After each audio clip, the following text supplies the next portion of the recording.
Just wanted to make a quick video for our 7U and 8U coaches. Just wanted to be able to reflect on how the first few weeks have gone, provide some clarity on the why and how we're doing the format, making sure everybody is on the same page. I'll address some concerns that have come up as well, and I'll give you some game day tips because I have been out on the field all day long watching all of these teams play, and I actually coach in this division too, which is kind of cool. So I'm getting a firsthand bird's eye view, right?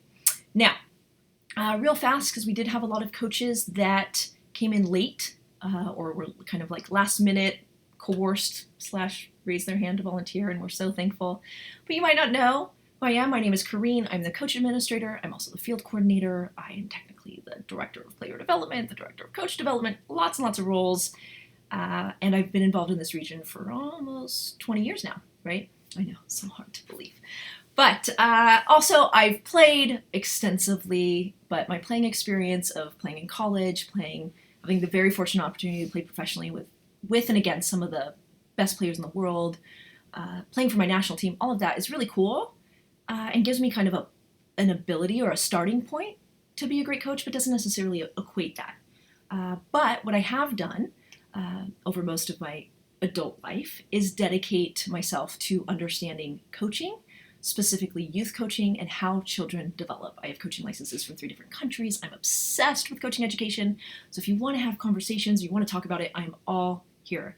I say that not to impress you. I say that to impress upon you that this new format that we're doing for the 7U and 8U is not some whim. It's coming from lots and lots of research, lots of experts, really lots of critical thinking and diving into how children learn most effectively and what we can do to help create those environments. Okay, so first and foremost, what I've noticed the last few weeks is, one, I love AYSO. I love community soccer.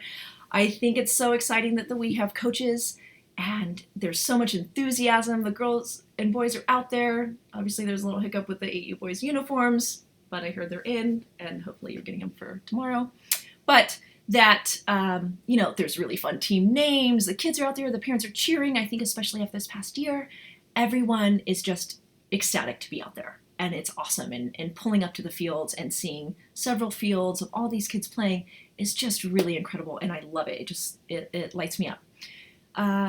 Now, as far as setting us up for success, right? Let's talk about, first of all, what we're doing on game day, right?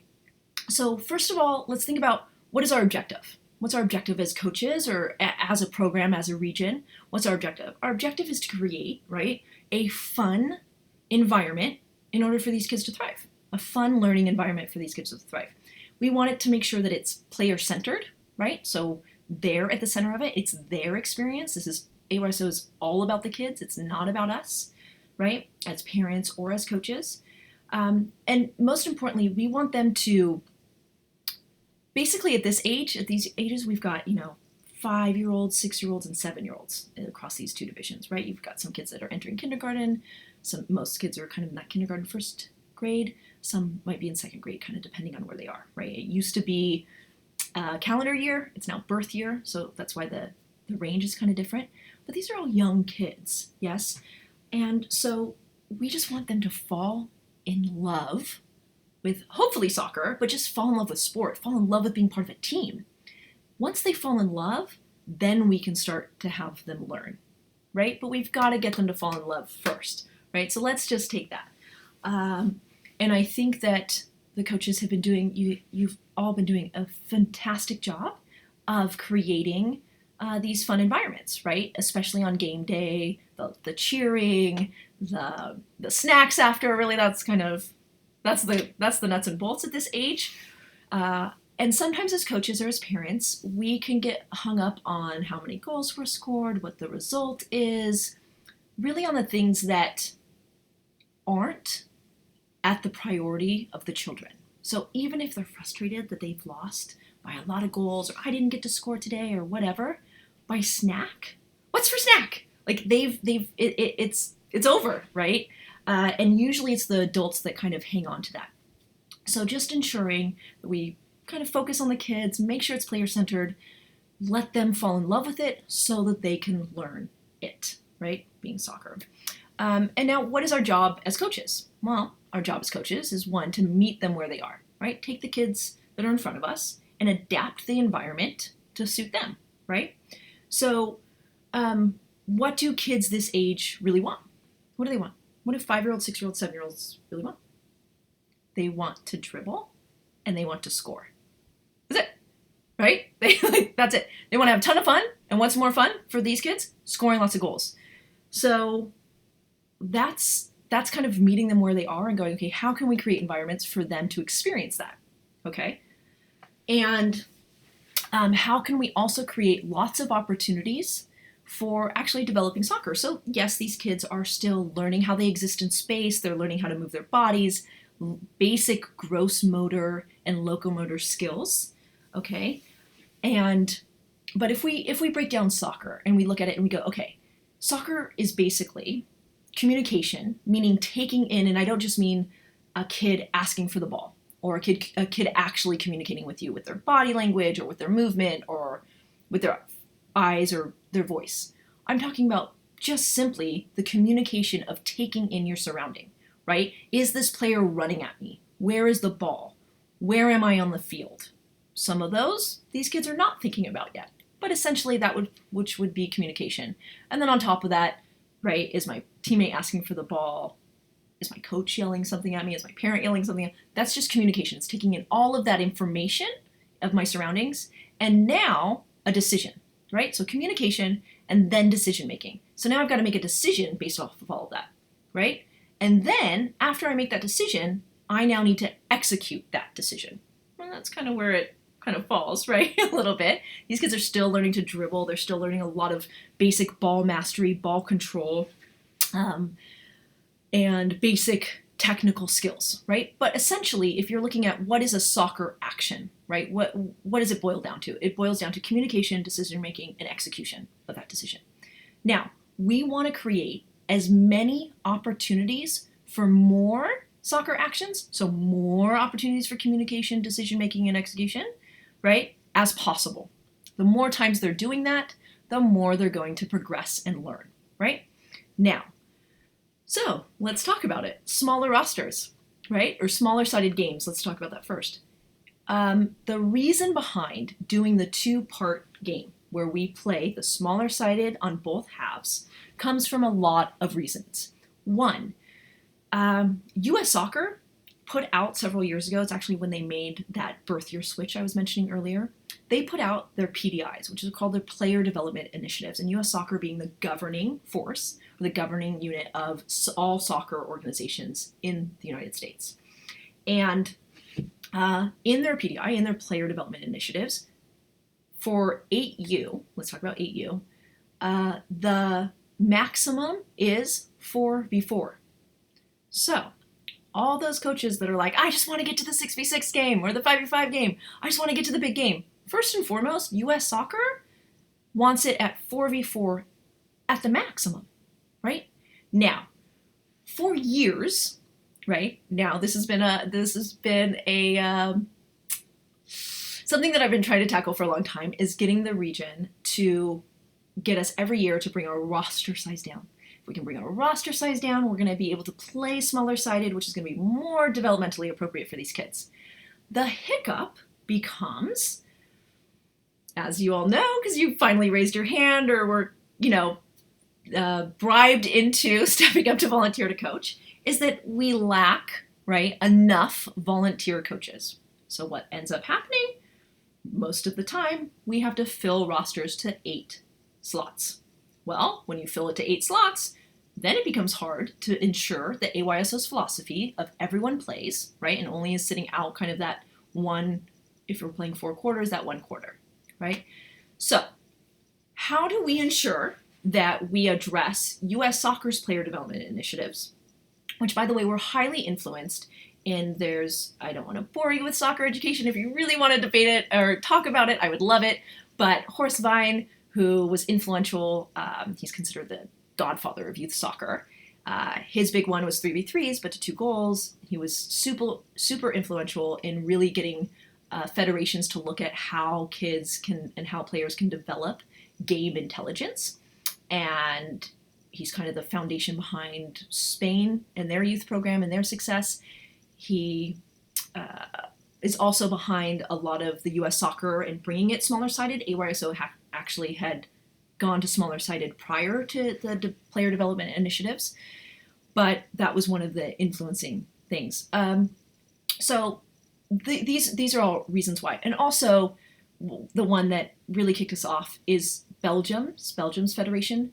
They really revamped their whole thing starting in 2002, revamped their whole thing in terms of their youth across the country, how they develop.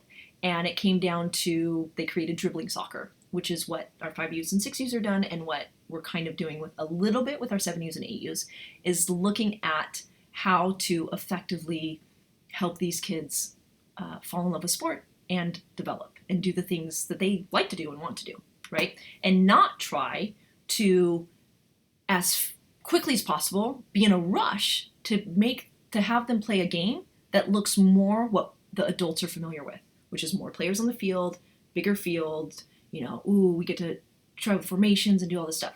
Why are we in such a rush, right? We all have kids. We know that you wouldn't, when you want to teach them to ride a bike, you don't put them on an adult bicycle. It doesn't work, right? You don't put them in school. We don't have them sit in adult desks, right? We adapt the environment for them, just like we are doing here. We are adapting the environment to suit the children, right? Because that's the priority. Remember what I mentioned in the beginning? It's player-centered. Now, what we're going to do, I made some notes so I wouldn't forget about it, but we wanted to create that solution. So like I said, there's a challenge. We want to play small-sided. We're all for it. Even in the region, we're like, yes, let's make it happen. Not enough volunteers. How can we ensure we are following the U.S. soccer player development initiatives, right? And creating a small-sided environment, right? That's better developmentally for these kids. And how can we also ensure that we're able to handle the logistics of 8 players on a roster? Now, some regions, they play side by side and they just kind of have 2 parents and they play 4v4, and there's lots of ways that they do it. Our creative solution that I'm really excited about, and I think is working really well, having watched all day long every single game. I've watched, I think, upwards of 45 of our 7U and 8U games so far this season. 45, right? So pretty good observations, I would say. Now, we want to ensure that it's a fun, effective, right, an efficient solution at being able to do those things and at being able to address that. And also making sure that we create what I talked about earlier, which is those soccer actions, right? Lots of soccer actions, lots of communication, lots of decision-making, lots of execution. Do you think that that there's more soccer actions, more communication, more decision-making, more execution happening when we're playing 3v3, which means 2 players plus a goalkeeper on the field, on each field? Or do you think that there's more soccer actions for each player when there's 5v5, 6v6, when there's 12 players on the field versus 6 players on the field? It's obvious, right? It's totally obvious. If it's not obvious to you, very simple. Have yourself, or have a parent watch one kid on the team, watch their kid on the team, and count how many times their kid touches the ball in 5 minutes. Have them do that for the first game format and have them do that for the second game format. Pretty sure that'll answer all of your questions. It's very, very, very clear. So now that we've talked about kind of the why are we doing this? Why bother, right? Now let's talk about the what. How do we actually make this happen? Well, you've experienced it now, right?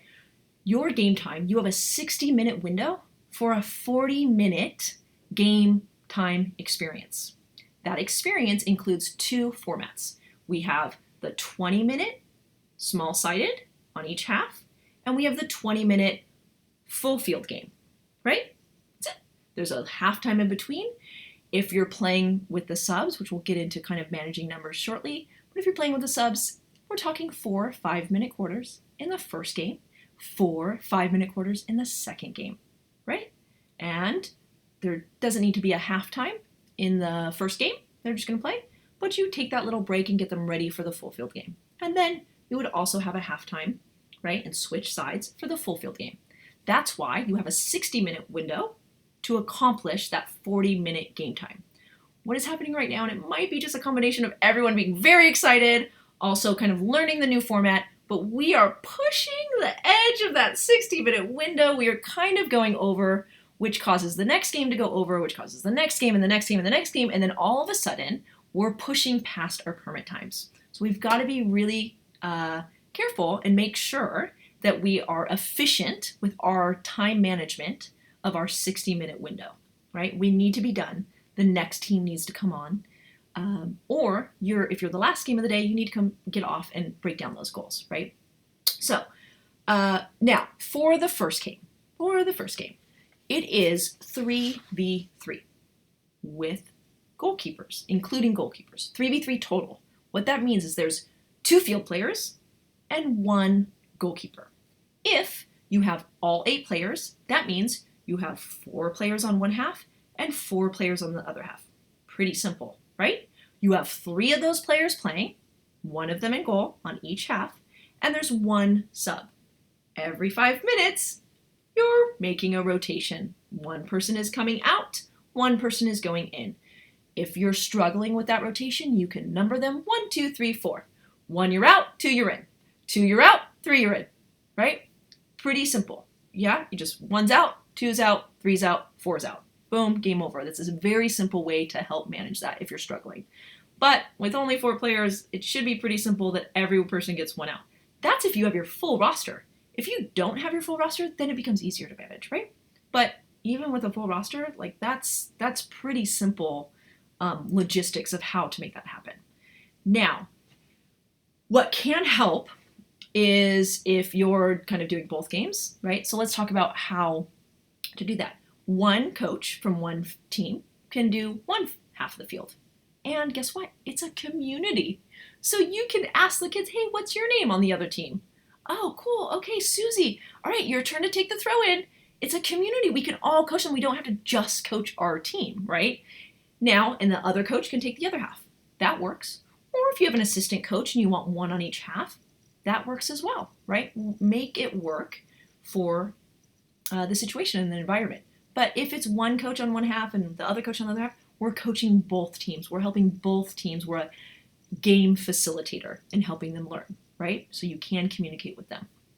Now, the only thing about that is there's going to be sometimes some discrepancy. So if you have, like on one field, you've got, oh my gosh, they're scoring, and this field, your team is not scoring, and the other team is scoring. Okay, cool. Guess what? All right, Susie, you're going to come over to here.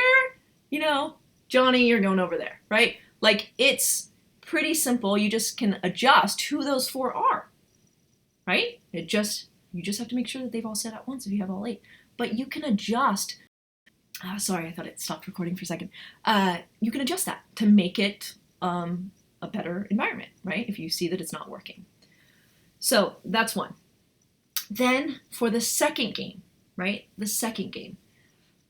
The full field game, okay, is 5v5, which means it's 4 field players plus a goalie. It's 5v5 total.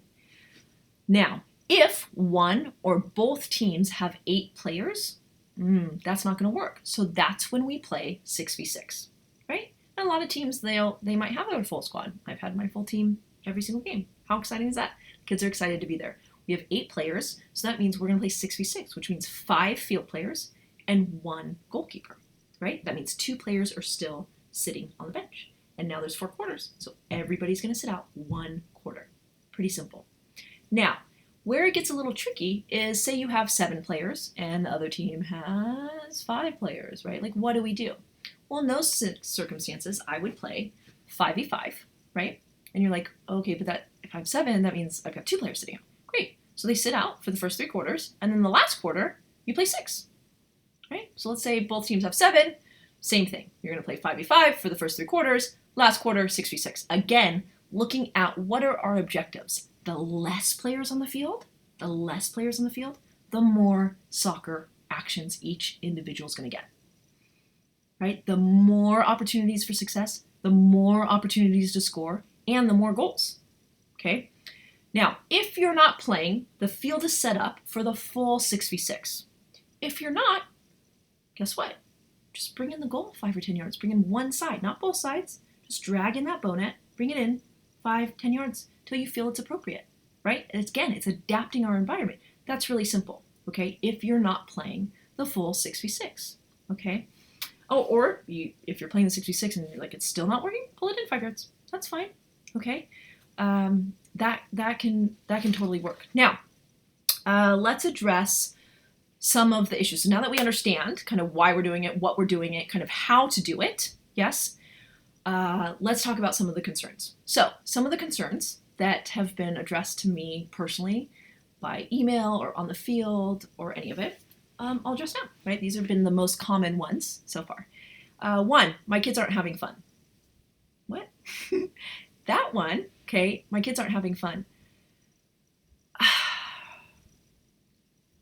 I think we need to dig a little bit deeper, right? You need to dig a little bit deeper. Why wouldn't the kids be having fun? Because if you look at it, this age group, 5, 6, 7 years old, they just want to play. You put them out there and you get them playing, they are having fun, period, right? Now, if you're talking about what they can't score and they can't, okay, great. That's when you make an adjustment. Try to make it a little bit more of an even competitive game, right? So that it's a little bit better. You won't always be able to, but with only 2 players on the field, they're still going to have opportunities to get forward and score, right? But in particular, and I remember this conversation, the one that said my kids aren't having any fun. It was right after I heard him say, when I pulled the goals in and they pulled them back off, and I was like, no, this is what we're doing. And we had a discussion and said, no, we're doing this format every single time, right? This is what we do to ensure their development and ensure they have that small-sided opportunity. He turned to the players and said, well, I guess we got to do the small-sided part first. And it was like, well, I wonder if how you're communicating, again, your frustration, because this experience is not about you. You're welcome to be frustrated. And again, I'm open to communication. I'm open to all of the talking about it and investigating and coming up with the challenges that you're having and how we can address them. Great, fantastic. But at the end of the day, this is about the kids. It's not about us, right? So if your frustration in and then turns into how you're communicating that to the children, I just wonder if that could be possibly influencing their interpretation of their experience, quite possibly. Or another one that I heard was the kids sitting out. They wanted to play 4v4 in the very beginning game. They're like, oh, well, we've got a sub. Let's just put them all on. We'll play 4v4. Everyone gets to play. No, again, for the reasons we've already talked about, right? It is 3v3 total. 2 field players, 1 goalkeeper. So when that player was out, the coach said, why won't they let him play? And so now the kid is like, yeah, why won't they let me play? Again, how are we presenting the information to these young, very young children, right? How are we presenting it? It's not that the kid's not allowed to play. It's that the kid is taking his turn.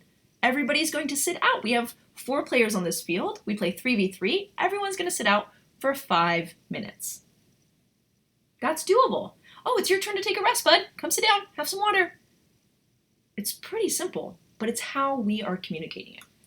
1, the field is too big. Kind of addressed that already. That's pretty simple. You've got to make that adjustment. It's not too big, right? It's the appropriate size for the first half of the game.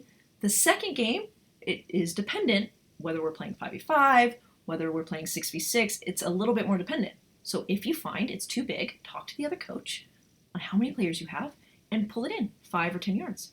And then just when you're done, if you can just pull that back to the end line, that would be great. You don't even have to move all of the cones, really, right? The kids, when they dribble past the goal, it's out of bounds, right? It's pretty simple. You're helping them remember that it's out of bounds anyways, right? And it's a goal kick. So you got to adjust that. That shouldn't be a problem. Another one was on the football field, my kids are hot and tired, and that's why we're adding a player and playing 4v4. So totally get it. It was scorching hot out there, right? It was brutal on that turf field. It was so brutal. The kids were struggling. It was so hot. Here's the thing. 4v4, remember, we're playing 3v3. 3v3 total in that first segment of the game day. Now, if your kids are hot and tired, one, you can also just pull in that middle goal. Just pull it in. I wouldn't pull it in very much because you do have goalkeepers, but you could if you needed to. But why would you not, if kids are hot and tired, why would you not have a sub for each team? Like, if your kids are hot and tired, that's an argument for continuing to play 3v3, not adding an extra player. Now they're just all tired and no one's getting a rest. But for 5 minutes, now they get a rest. How amazing is that? Another one was my team can't create chances in the big game. They're not able to score. They can't get up to the goal. They're not able to create chances. And so therefore, I think we should just go to the big game. Again, if your team is struggling to get forward, is struggling to create chances, right? And again, these kids are young, right? They're still learning. There's a lot. And there's a big discrepancy in teams this year. Remember, a lot of these kids didn't play since before COVID. And if they did, they were 5U or 6U. Okay, even if they did anything. And we made teams based on no ratings, right? So there's going to be discrepancies this year. That happens, right? And how can we manage that? And I'll give you some tips after. But as far as saying, well, the field is too big and my team can't create chances, so therefore we should eliminate the small-sided game, I would say, well, actually, your comment, again, reinforces why we should be doing the small-sided game. Because are there going to be more opportunities for your kids to create chances in the small-sided game or in the big game? Are there going to be more opportunities for your kids to have scoring opportunities in the small game or in the big game, right? So again, looking at the objectives, looking at what are we after for these young kids, and then thinking about, well, what is my concern? What is my hiccup, right? Okay, well, your team can't create chances. Great. Let's teach them how to be more successful and give them that success in the first half of the game, right?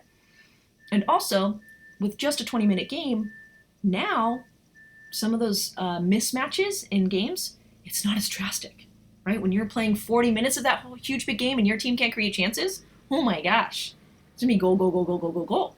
Right now you're looking at, how do I manage team morale more? But if your kids are scoring goals in the first game, it's great. They're excited, or at least creating chances or getting close to goal, or feeling like they may have, even if they don't score, they feel like they have an opportunity to score. That's huge, right? That's totally, totally huge. Another one, it's a total waste of time. That one might have been one of my favorites, right? Total waste of time. I would say to that, then why are you volunteering? If this is a waste of your time, why are you volunteering, right? Because we've already established what's a better option developmentally appropriate. We've already established why we're doing the things that we're doing. I've explained in more clarity about the player development initiatives, AYSO's philosophies, and how we can accomplish all of those in the current logistics that we have.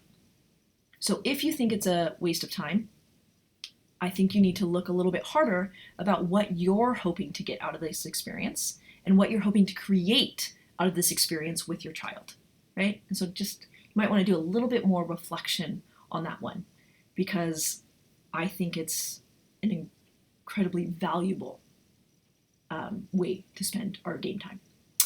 The other one was my kids can score from anywhere in that small-sided game. So in the small-sided game, my kids can score from anywhere, to which I say, that's exciting, right? One, that's exciting. Woo! Congrats on you, right? Because I'm not so sure my kids, my team, my little 8U team can score from anywhere, but it's okay.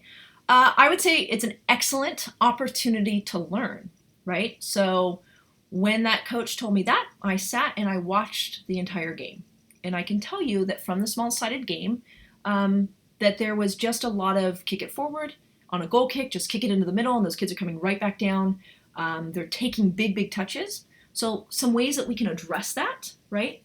And give them help in those opportunities to learn, and again, 7U, a little bit harder. They're, not getting it. 8U, there's some things are starting to click a little bit more in terms of the foundational stuff.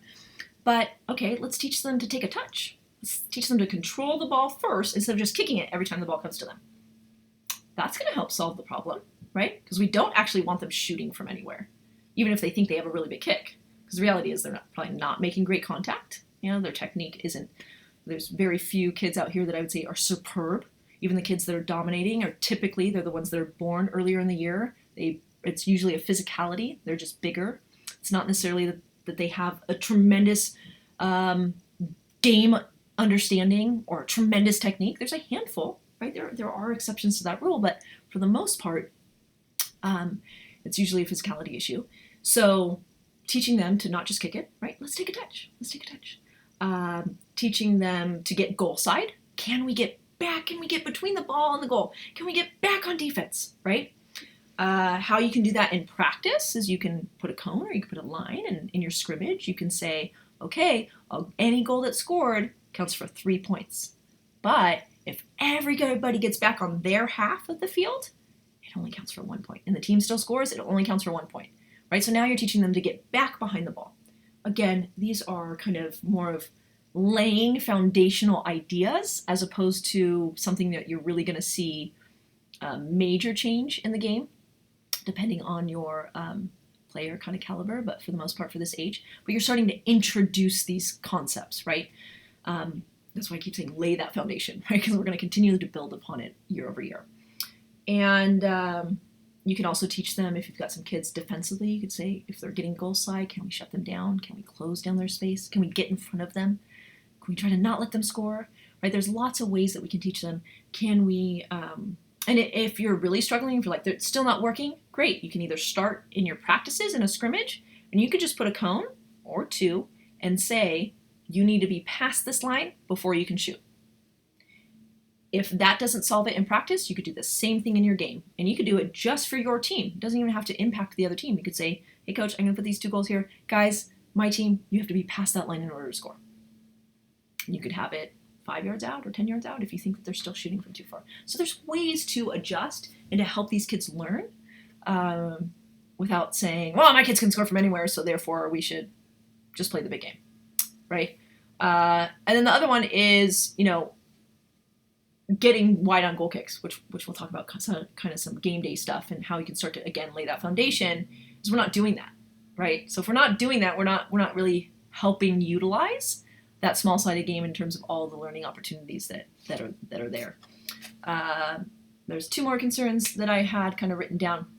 One was when there's not enough players, right? So when there's not enough players, and you're like, well, we don't have enough players, we only have 5, so we're just going to go straight to the full game. What? Again, the whole point is we are doing the small-sided format first, and then we are doing the big game format. Now, sometimes, I told you I've watched, roughly over 45 games so far of these age groups, and I've made, with the help of the coaches and the coaches coming together and figuring it out, we've made 2 exceptions. 2 exceptions to that rule in all of those games. And it was simply kind of a coming together and helping us solve that problem. So those are very rare circumstances that should not be occurring on a regular basis. And you probably won't come across it this season. So we will be playing the small-sided. Now, what do you do? Well, one option, right? So you've got, each team has 5 kids, or one team has 6 and one team has 5. Okay, great. We're playing 3v3 on this side, right? 2v2 plus a keeper. And then on this side, we're just playing 2v2. You can either do 1v1 with a keeper and you just move that center half goal in, the one that's at the halfway line, you just move it in a little bit. And now you're playing 2v2 or 1v1 with a keeper. Or you could go 2v2 without a keeper. If the other team, say, there was one instance, the other team had 8 players. They had the whole team and this other team had very few. Great, guess what? You're going to, as we rotate, instead of sitting out as a sub, you're going to go play goalie for the other team.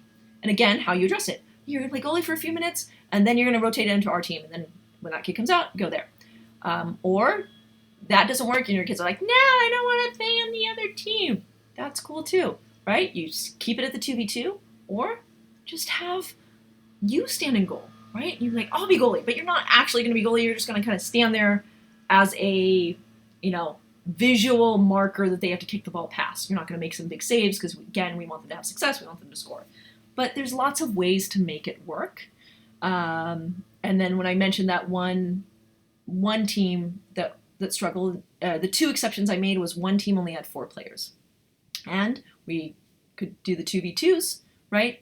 as well, but one team had 8. So that rare exception, we put pennies on. It was awesome. They did a 3-team 4v4, right? So 3 players plus a keeper pulled in the goal and did a 4-team rotation format.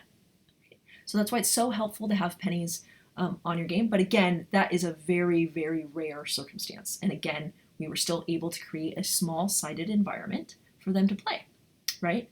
Which was fantastic. And then the last one I heard was that the kids are too big. That the kids are too big. That seems like an excellent problem to have, that your kids are too big. That means you're probably dominating a lot of games, which is great, I guess, for you. But no, I would say, are they too big? Are they too big? Are they too big to have more touches on the ball? Are they too big to have an increased opportunity for soccer actions? Are they too big to have more opportunities for success? I don't think they are.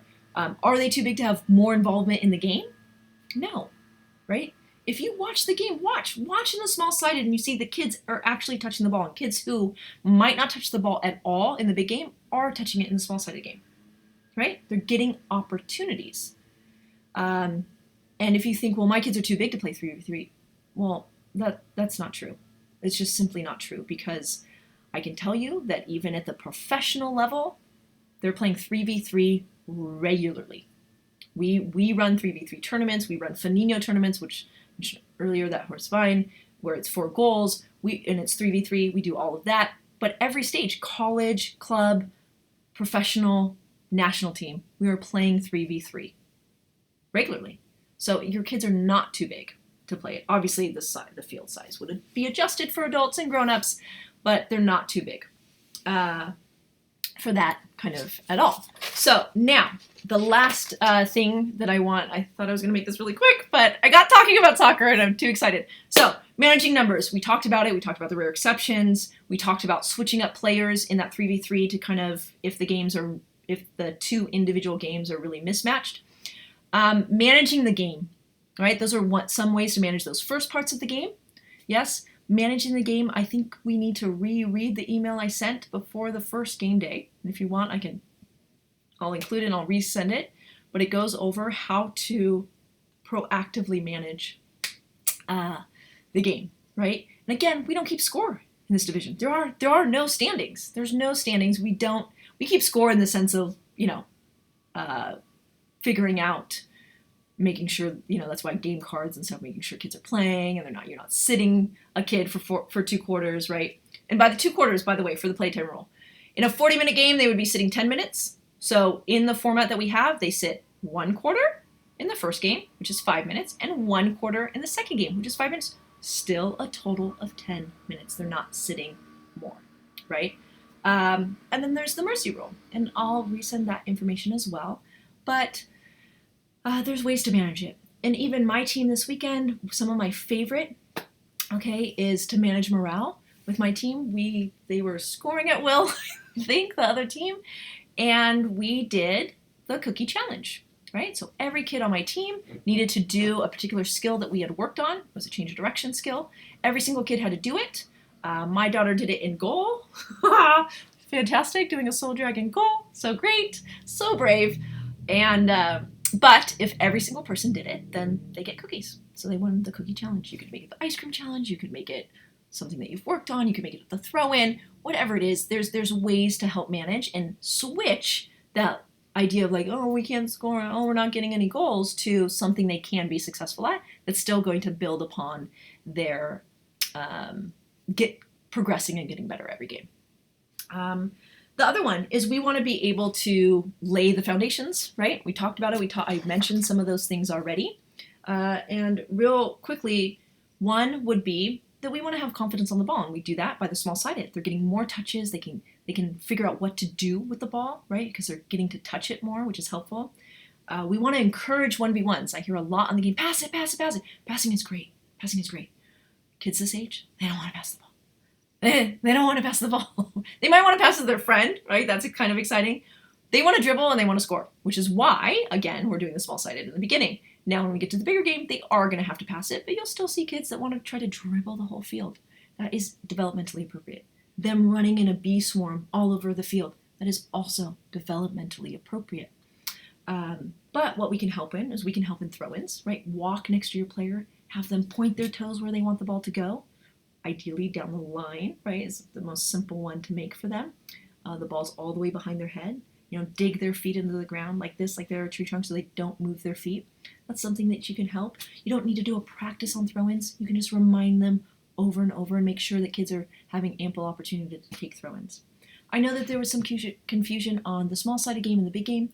In the small-sided game, I said dribble in or kick in, and the reason we just want the game to flow, right? It's only 5 minutes. We want it to go.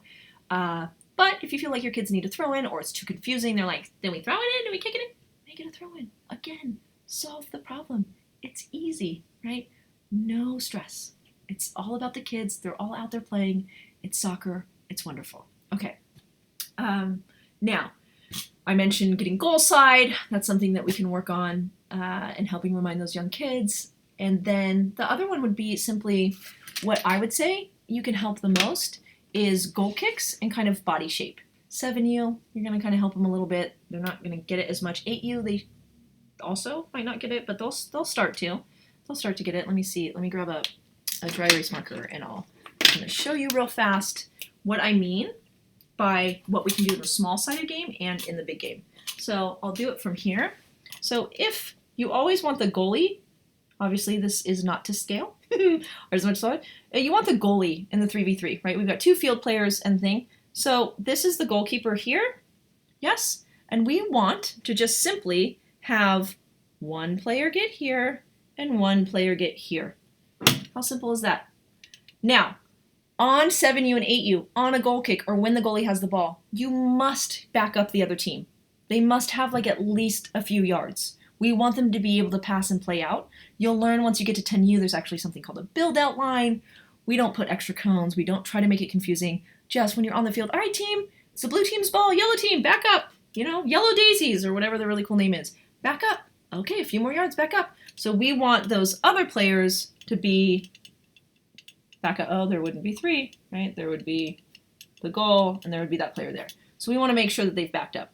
These players here, we want to encourage them. Notice that they're wide, right? They're not up here. We don't want them up there. We want them kind of almost even with the ball, right? To start to teach them so that they have more time and space by the time they receive the ball. If they receive the ball up here, they have less time and space before the defender is on them. If they receive the ball here, they have more time and space, right? Again, just laying some foundational ideas. This isn't going to work a lot, but it's something that happens a lot, so we can help encourage it. The other thing is body shape, right? So by body shape, what I mean by that is that we see the field, we face the field. So if this player, right, is, and I'll show it like that, is facing the field, or sorry, facing the goalkeeper. So when the player passes the ball, they're facing their own goal. The only way that they can do it is take a touch back towards their own goal. No bueno. But if instead we were facing like this, right? So I've turned my body. I can now see the goalie that wants to play me the ball, and I can see forward, right? I've changed my body shape to see as much of the field as possible. Now, all of a sudden, now when I receive this ball, I can take it and hopefully keep that ball wide and take a touch wide, right? So trying to help encourage them, just very simple, very, very simple, but goal kicks are happening a lot. Can we help them do that? Can we help them try to, learn to see as much of the field as possible, right? And then the other one is, and this happens through all the age groups, I can tell you that much, all the age groups, is that when they take this ball, hopefully that's the reason we want them to face the field, is that they stay wide away, because a lot of kids will just kick it right back into the middle, right? And you're like, not the middle, not the middle. So when we coach, we want to think about saying things in the positive. So how we do that is similar to how your toddler, a young kid would climb the fence. Instead of saying, don't climb the fence, don't climb the fence, where they only hear don't, you say, oh, feet on the ground. Hey, buddy, feet on the ground. We keep our feet on the ground. It's still the same result. The objective is we don't want them climbing the fence, yes, but it's said in the positive. Same thing with the passing when I talked about going into the middle. It's not, don't go in, don't kick it in the middle. It's like, hey, what are we trying to protect? That goal. Where's the goal? It's in the middle. So where do we want to go? Away from the middle. Fantastic. Again, they're not going to do it. They're going to be in a big swarm. They're going to run all over. They're going to kick it in front of the goal, all of that. But at least we're laying some ideas, some foundational ideas about concepts behind body shape and facing the field, getting goal side, and, body shape, all that stuff, right? So, and keeping the ball going wide, right? Finding space and time. So that I think is it. I would also recommend, lastly, that you have your little area. I recommend this in the coaching clinic all the time, that you have your little area a few yards of the halfway line that is just for the coaches. There's not parents sitting behind you also communicating, reminding your coaches, past tense and positive, you are there to coach. The kids are there to play. The parents are there to cheer, right? Pretty simple, yeah? I coach, they play, you cheer. Pretty simple, yeah? And also I've seen a lot, and I know it has to do sometimes with the sun, where the sun is, but really ideally there should be one team on one side of the field and one team on the other side of the field, okay? It also helps with the social distancing, I don't know, there, but it's technically you're supposed to one side of the field and one side of the field for the other team. That will help as well. And, and then also the goals, right? So I will post a few videos in band. I've already posted them, how to set up the bow nets, how to set up the little middle goals, and how to take them down. Key part is we end on time and we help break down the goals and put them away. Also, coaches who have the first game of the day, you need to get there early and help set up the goals, right? Or have someone help set you up. If you're going to be too busy tying your own kids' shoelaces, trying to get their shin guards on, make sure you have a parent who's watched the videos who can do it. The key, and I'll also post this little video I saw, is the bow net is actually bigger. So once you set it up, there you have to pull apart the sides because it actually extends. It's a 5x10 goal. So there's another part where you have to click. And so if you see in the back bottom that it's all bunchy, that means it's not extended and it's not fully, or if it's not kind of sitting right, it's because you need to extend it the full way at the base. So hopefully that helps. I'm excited to see everybody back on the field. Hopefully it makes it really clear. Everybody's on the same page. Everybody understands what we're doing. It's all for the kids, and go Pally AYSO. All right. See you out at Will Rogers or at Kenter or at Pally Rec tomorrow. Thanks so much and have a great day.